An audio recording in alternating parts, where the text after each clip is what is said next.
China's latest 15th five-year plan will shape the direction of the world's communication infrastructure. The framework, released in October and set for formal approval in March 2026, signals a decisive shift in priorities.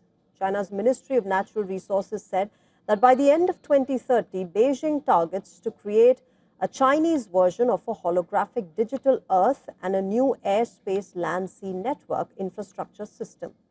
That is a big priority for the 15th five-year plan. The goal is to speed up the creation of new high-quality productive forces. The initiative includes focus on geology, oceans, forests, grassland, and other geographic information. For the first time since China's reform era began in 1978, economic growth is no longer the single overriding goal. Instead, economic security now stands alongside prosperity as a core objective.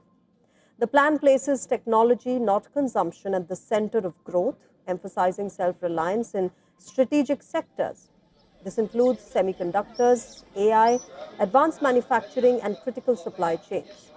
Additional pushes include China's manned deep-sea submersible Jialong, which completed its 300th dive in the Western Pacific.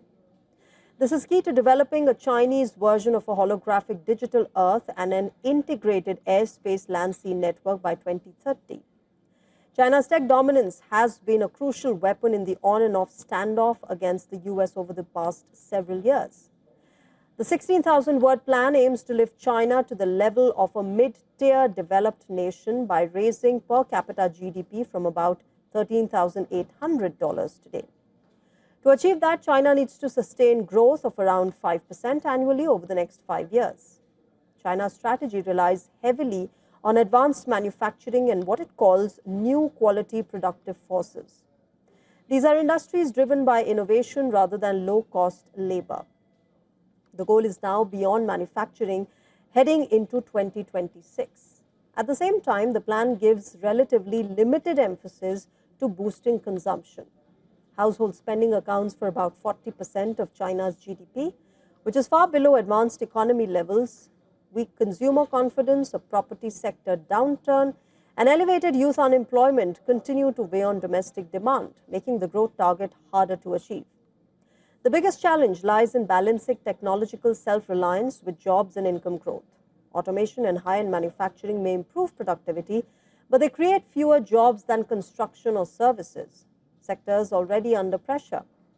Meanwhile, private firms are being allowed into infrastructure projects, and the AI Plus strategy aims to spread artificial intelligence across the economy.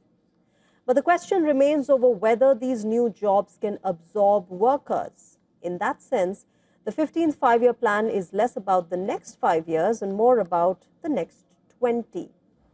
But the short-term trade-off could be difficult to absorb as economic fatigue sets in.